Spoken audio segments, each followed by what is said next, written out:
Bismillahirrahmanirrahim. Assalamualaikum warahmatullahi wabarakatuh. Rabbi shrah li sadri wa yassir li amri wa hlul 'uqdatam min lisani yafqahu qawli. Terima kasih atas waktunya. Pada pertemuan ke-11 ini, tema yang akan kita angkat adalah memahami undang-undang pengelolaan zakat di Indonesia. Sebenarnya tema hari ini mirip dengan pertemuan sebelumnya, tetapi ada beberapa poin yang ingin saya tekankan. Oke, selanjutnya kita akan mereview sedikit hasil dari pertemuan sebelumnya. Ada beberapa hal menarik yang saya pikir teman-teman sudah cukup dalam menganalisis. Ada 6 tema atau 6 isu. Yang pertama, ada isu kesenian di sana, filantropi dan kesenian. Teman-teman mereview dari platform YouTube yang saya share kemarin. Ada juga yang digitalisasi pertanian. Ada juga tema tentang gender dan perempuan (XTKW). Kemudian ada filantropi digital, ada kesehatan, ada filantropi dan pencapaian SDGs, dan ada juga filantropi dan investasi sosial. Bahkan ada yang menuliskan tentang filantropi dan perumahan. Oke, saya nggak akan membahas semuanya, tetapi ada dua kurang lebih tulisan atau review teman-teman yang ingin saya sampaikan. Oke, ini dari Rahma Afni Ardiani. Yang saya tampilkan bukan berarti yang lain tidak baik gitu ya, tetapi ini saya pikir saya baca sekilas cukup menarik dan teman-teman bisa coba lihat apakah di sekeliling teman-teman ada hal yang seperti ini. Oke, tema yang diangkat oleh Rahma ini adalah Filantropi Learning Forum, filantropi digital di Indonesia, perkembangan dan tantangannya. Oke, sebenarnya intinya di sini yang ingin disampaikan ada beberapa pembicara. Pembicara yang pertama itu dari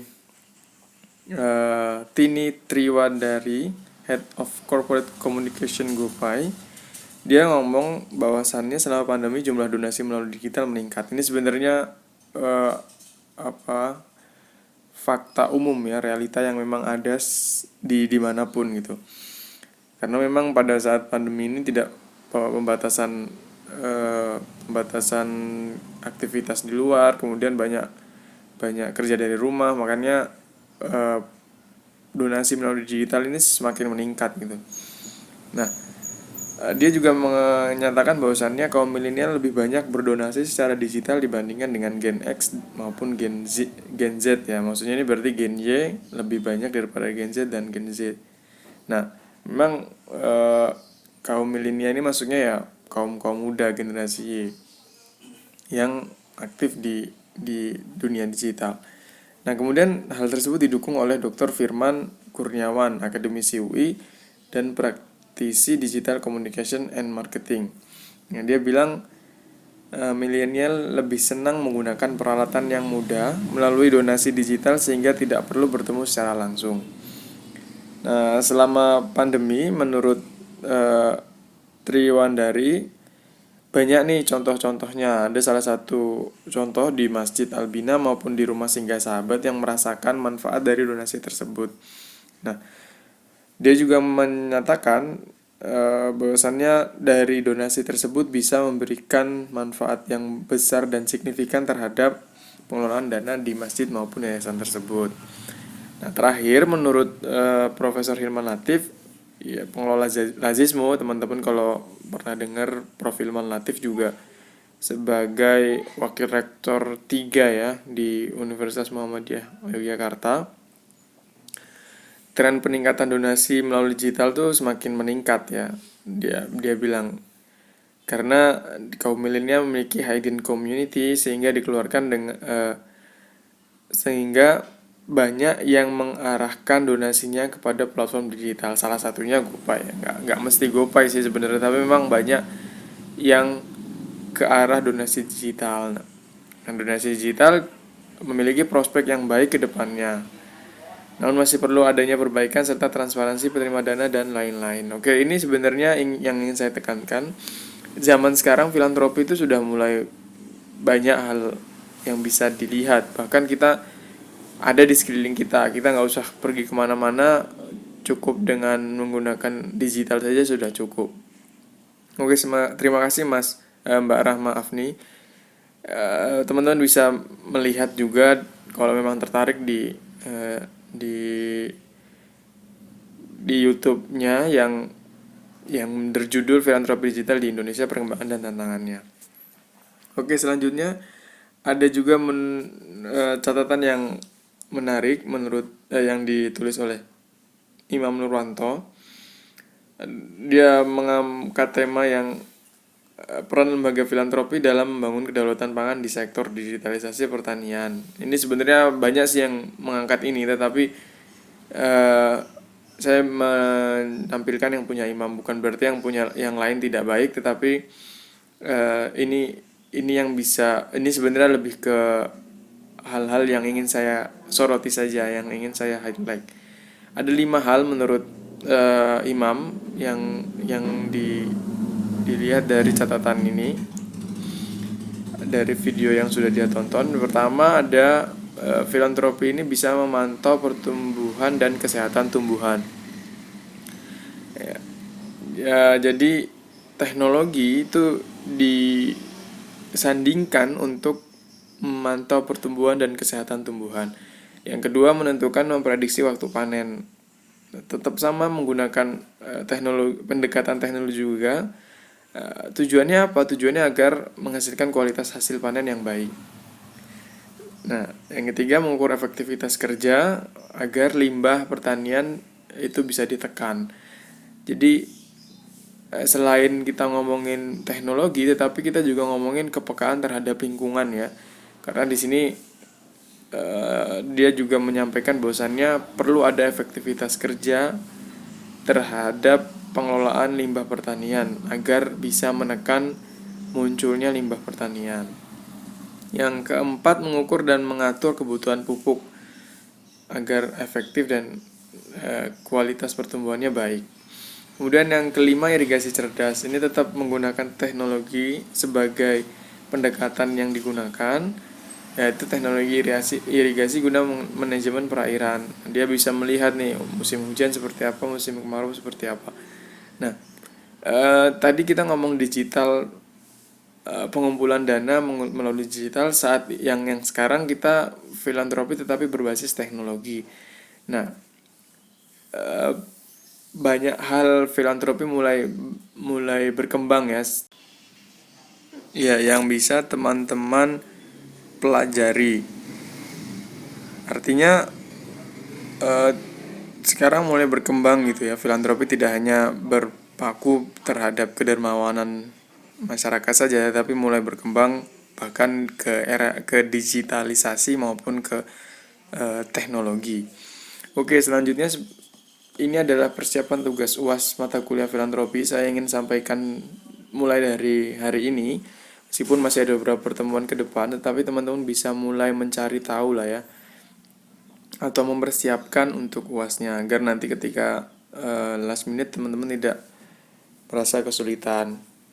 Yang pertama, menentukan tema atau institusi yang ingin diangkat menjadi tugas akhir oleh teman-teman. Ya, tentukan saja apapun temanya, apapun siapapun atau dimanapun institusinya, itu pilihan teman-teman.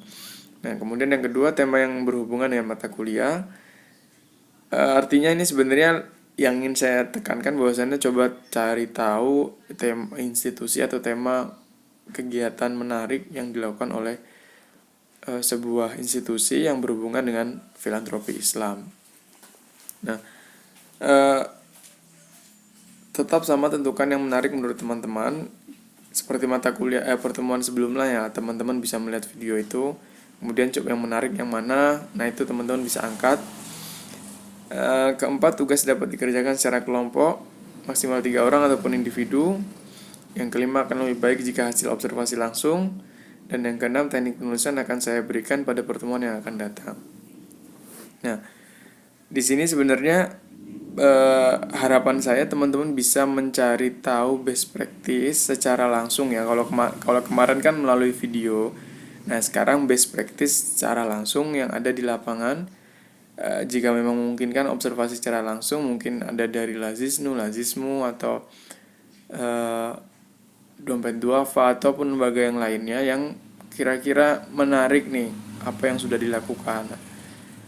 Coba teman-teman gali atau coba teman-teman cari tahu, mungkin di sekeliling teman-teman ada, nggak harus lembaga besar, mungkin lembaga kecil juga bisa, mungkin ada kegiatan filantropi di lingkungan masyarakat teman-teman juga bisa diangkat yang menarik dan eh, jika memungkinkan memang yang paling